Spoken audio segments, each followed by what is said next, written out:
Hey, welcome back to ShortSalePowerHour.com. I'm Kevin Kauffman. You know my partner Fred Weaver behind the camera. We're Group 4610, Arizona's premier short sale team. This is Coach Collard, Arizona's premier coach. Texas Longhorns, #2 in the nation, baby. Yeah, and #1 in basketball. Straight up. Welcome to Short Sale Power Hour, guys. We're here to talk and kind of wrap up a few things, and we've got some more stuff to share with you today.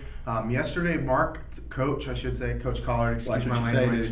I gotta watch what I say. I get emails about that all the time. My mom said that to me growing up. Watch what you say. That's Coach, not Mark. So here's the deal, guys. Yesterday, we talked about taking back empowerment and taking control of a transaction, not letting what we called the negotiator soft sell you on fees that they can't pay. Right? Right, where they're just trying to take control of the transaction. They're stealing your authority when they do that. Absolutely, and stealing authority is actually something I want to talk about today. Coach. You touched on it yesterday. Yeah, I touched on it yesterday. You guys might have heard me reference raising your hand to go to the bathroom, meaning are you an employee, and I'm speaking from experience here, who literally has to raise your hand because you work for a major corporation to go to the bathroom, or you just have to go on scheduled intervals. I've been there, I've done that. I don't like that. I know Coach has got an opinion on this. Oh yeah, I definitely got an opinion. You actually have an opinion on it. So just like everything, and I had Fred tell me one day, he said I like to come in and clean everything up after he says something sideways. So I'm going to clean up what Kevin just said. It's not that if you're an employee at the bank, guys, that you're not, you're not empowered to do anything. And if you got sideways from that, then you can. Right. Then you are disempowered to not do much. Absolutely. But we're talking about just the general approach of employment and where it comes from. A lot of people don't know. That's why a lot of people aren't self-employed and have never attempted to run a business on their own. Nothing wrong with that. No, nothing wrong with it at all. We're talking about a mindset and a coming from place. Right? Yeah, it's like a multi-$1,000 business worldwide. Yeah. That was a shot at y'all if you didn't catch that. But here's where we're getting. Now, is that positive or negative multi-thousand? I'll give it positive. Wow. Okay. You're giving some credit. But we digress. Yes. I'm using Lee's little conversation. Yeah. So, hey, what we're talking about here is think for a moment, how did we just wake up in society and one day we said, oh, I need to go clock in and get a job? Well, was it just because our mom and dad put it on us? Well, no. What we've learned through study and through understanding and studying history, back in 1903 when we shifted from the not in 1903 specifically, but there was something called the Education Board that was created here in the United States.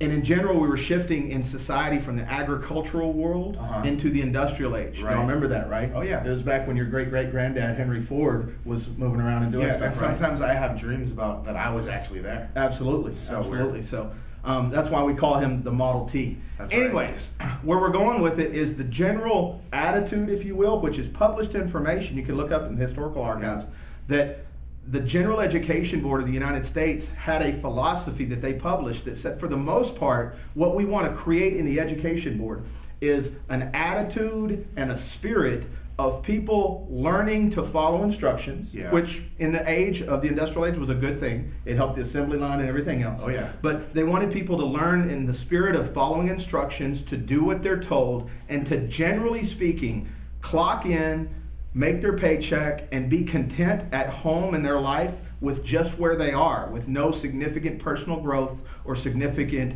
opportunity beyond what the day-to-day brings. Lack of thinking, lack of ambition, lack of empowerment. That's where we go to, but it's really the final one you just said. It's the lack of empowerment because honestly, for any of you those that know Scripture, back in the Scripture in the Old Testament of the Bible, the children of Israel left Egypt, and when they got out of Egypt and they got into the wilderness and they had to live day to day by faith, their biggest challenge was that they were trained as rule followers and they needed somebody else to tell them where to be and what to do. Yeah. So part of the reason why we like to hammer on the banks is because we know y'all are just following procedures. We know that you're not thinking about the business decision at hand, but you're just doing what your boss said. And we know that your boss doesn't know as much as we do, so we're influencing you to do what we said. And that's really the gist of it. Absolutely. For you agents that just heard that, you got to get that one because it's like big dollars on the end of your paycheck. For me, that was the promised land. When I left my corporate America job, yes, believe it or not. Like 2.5 years ago? This guy left a corporate America job almost 3 years ago, and that'd be 3 years ago April. Right on. March or April, so I forget. It's like a whole different. That was like the Old Testament, and I'm like in the New Testament now. Like there's. You know what? For Fred and I, we both left. What was it? May 31st, 2004. It's not ancient history for us. No. So. But yeah, it's definitely liberating. I totally felt like, okay, wilderness, and then promised land. Right on. Oh man, I'm telling you, it was like working for some of the major corporations that I worked for. It was captivity. It really was, and I wasn't empowered to think. I wasn't empowered to grow as a person, to grow as an employee, even in those environments. I'm not saying that there aren't work environments where that's cultivated and that's allowed and that's encouraged, because in fact,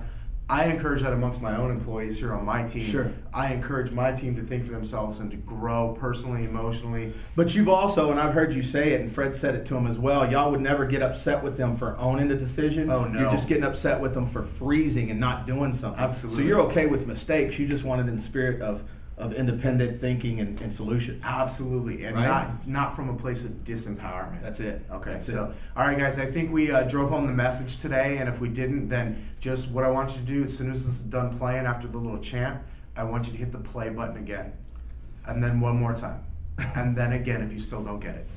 Okay? Right. You want to wrap it up? Absolutely. But before we do, you don't miss out tomorrow, guys. Effed Up Friday. It's going to rock. I got a special story for you. I bet it's so effed up. It's sweet. All right. Ready? 1, 2, 3. Short Sale Power Hour. Short Sale Power Hour. That's how you do it, Lee.